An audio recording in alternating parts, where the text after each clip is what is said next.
এখন high interest আছে, তখন কি আপনারা মনে করেন যে এখনো আপনাদের বাড়ি কেনা উচিত? আবার থ্যাংক ইউ। অনেকে তো এটা বলেন যখন ইন্টারেস্ট রেট কমে যায় তখন মার্কেটে কম্পিটিশন বেড়ে যায়। ইন্টারেস্ট রেট কমেছে, কিন্তু বাড়িটা যদি আপনি উচ্চ মূল্যে কিনে ফেলেন, সেক্ষেত্রে আপনি কিন্তু ওভারঅল কিন্তু আপনার গেইন হয় না।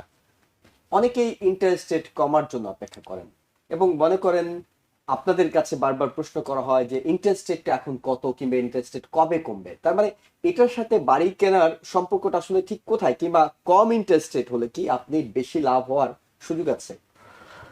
থ্যাংক ইউ জুয়েল ভাই, it's a great question. Jewel ভাই, আপনি জানেন যে ইন্টারেস্ট রেট অনেকগুলো ফ্যাক্টরের উপর নির্ভর করে। একটা বড় নির্ভর করে ফেডারেল রিজার্ভের নীতি, অর্থাৎ ফেডারেল রিজার্ভ যখন বেড়ে যায়, ইন্টারেস্ট রেট কমে যায়। আরেকটা হলো লেন্ডারদের বোরিং কস্ট যদি বেড়ে যায়, ইন্টারেস্ট রেট হাই হয়ে যায়। তারপরে দেখেন আপনি ইনফ্লেশন রেট যখন হাই থাকে তখন কিন্তু ইন্টারেস্ট রেট বেশি হয়ে থাকে। তারপরে ইকোনমিক কন্ডিশনের উপর এটা নির্ভর করে, যখন ইকোনমি খুব স্ট্রঙ্গার হয় তখন ইন্টারেস্ট রেট বেড়ে যায়। আবার আপনি যেই লোনটা লেন্ডার যাকে লোন দিচ্ছে, এই লোনটার উপর ওরা একটা অ্যাসেসমেন্ট করে, লোনটার রিস্ক যদি বেশি হয় সেক্ষেত্রেও কিন্তু ইন্টারেস্ট রেট বেশি হয়। সো ইন্টারেস্ট রেট অনেকগুলো ফ্যাক্টরের উপর নির্ভর করে। একটা তো ফেডারেল ইন্টারেস্ট রেট, এর সাথে সাথে ব্যাংক একটা ইন্টারেস্ট রেটের বিষয় আছে কিংবা মর্টগেজের একটা ইন্টারেস্ট রেটের বিষয় আছে আপনার ব্যক্তিগত অবস্থানের কারণে। রাইট। আপনার ক্রেডিট স্কোর, আপনার ডেপ টু ইকুইটি, আপনার ডেপ কতটুকু আছে, আপনার অ্যাবিলিটি টু রিপে কতটুকু আছে, আপনার পোটেনশিয়ালিটি অনেক কিছু দেখে, যেটা আমরা বলতেছিলাম। এরপরেও হোম অ্যাফোর্ডেবিলিটি এখনো মেজর ইস্যু। কেন? যদি ইন্টারেস্ট রেট কমার সঙ্গে সঙ্গে আপনার ইনকাম সাবস্টেন্সিয়ালি রাইজ করে, সেই ক্ষেত্রে আপনার হোম অ্যাফোর্ডেবিলিটি লেভেলটা ইজিয়ার হয়ে যায়। এখন আমাদের কমিউনিটির অনেকে আমাদেরকে প্রায় কোশ্চেন করে যে ইন্টারেস্ট রেট কোভিডের পূর্বে বা কোভিডের সময় 2.5% ছিল, এটা কবে আসবে? আমি দায়িত্ব নিয়ে বলতে পারি, এই কোভিডের মতো 2.5% ইন্টারেস্ট আর কখনো আসবে না। এটা আরেকটা কোভিড হলে আসতে পারে। এটা ফুল স্টপ, কোভিড হলে আসতে পারে। এটা ফুল স্টপ। এবং আপনি যেটা বললেন, এরকম আরেকটা বড় ধরনের মহামারী আসলে হইতে পারে, সেটাও সিওরিটি নাই। সো আমরা মনে করি যদি আপনার অ্যাবিলিটি থাকে, আপনার সলিড ডাউন পেমেন্ট থাকে, আপনি আপনার বাড়িটা শুধু আপনার স্বপ্নের বাড়ির সাথে আপনার কন্ডিশন টার্মসগুলো ফিট হয়ে যায়, আপনি বাড়িটা কিনে ফেলেন। ইন্টারেস্ট রেটের জন্য আপনি ওয়েট করবেন না। কেন ওয়েট করবেন না? যদি ইন্টারেস্ট কোনো কারণে ডাউন হয়, আপনাকে রিফাইন্যান্স করার সুযোগ আছে। থ্যাংক ইউ জুয়েল ভাই। ওকে, কিন্তু এটা কি আপনাদের কাছে মনে হয় যে ইন্টারেস্ট রেট কম হলে একটু তো লাভ আছে? মানে যখন একটু কমে তখন যদি আপনি একটা বাড়ি কিনেন, একটা ওই তো আপনি বললেনই যে আপনার রিফাইন্যান্স করার একটা সুযোগ আছে কমে গেলে, কিন্তু তারপরও এখন হাই ইন্টারেস্ট আছে, তখন কি আপনারা মনে করেন যে এখনো আপনাদের বাড়ি কেনা উচিত? আমরা হাই ইন্টারেস্টের সময় আমরা অনেক সময় বলি যে বিভিন্ন কারণে হাই ইন্টারেস্ট হয়ে যায়। ওই সময়েও আপনার যদি সলিড ডাউন পেমেন্ট থাকে এবং আপনার অ্যাবিলিটি টু রিপে করার ক্ষমতা থাকে, আপনাকে বাড়িটা কিনে ফেলা উচিত। কেন কিনে ফেলা উচিত?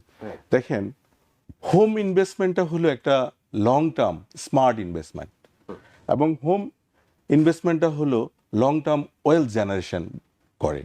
এই কারণে আমরা সবসময় বলি যে এটা ইকুইটি বিল্ড করবে। আপনার যদি স্বাদ আর সাধ্য যদি মিলে যায়, আপনি কিনে ফেলতে পারেন। আবার Thank you. অনেকে তো এটা বলেন যখন ইন্টারেস্ট রেট কমে যায় তখন মার্কেটে কম্পিটিশন বেড়ে যায় এবং অনেকেই তখন আগ্রহী হয়ে ওঠেন। মানে শুধুমাত্র আমাদের যে দর্শক অপেক্ষা করছেন বাড়ি কেনার জন্য তিনি নন, তার মতো অনেকেই তো আগ্রহী হয়ে ওঠেন। তখন কি সেটা তার জন্য বাড়ির দামটা বেড়ে যায় অটোমেটিক?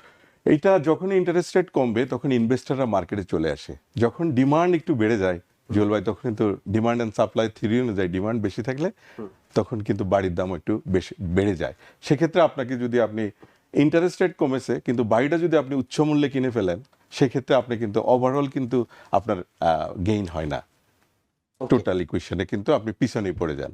ওকে, এরপরে আরেকটা বিষয় আপনাদের কাছে জানতে চাই, সেটা হলো সাধারণত আমরা বাড়ি খুঁজতে কোথায় যাই? রিয়েল এস্টেটের কাছে যাই, কিন্তু অনেকে অফ মার্কেট প্রপার্টি নামে একটা বিষয় আমরা শুনেছি, অফ মার্কেট প্রপার্টি। এটি আসলে আমাদেরকে যদি একটু বুঝে বলেন যে এটি কি?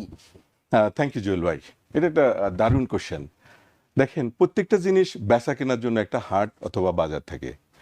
রিয়েল এস্টেটের যে আমরা প্রপার্টি বেচা কেনা করি, বাড়ি ঘর হাউস বেচা কেনা করি, এটারও একটা মার্কেট আছে, বাজার আছে।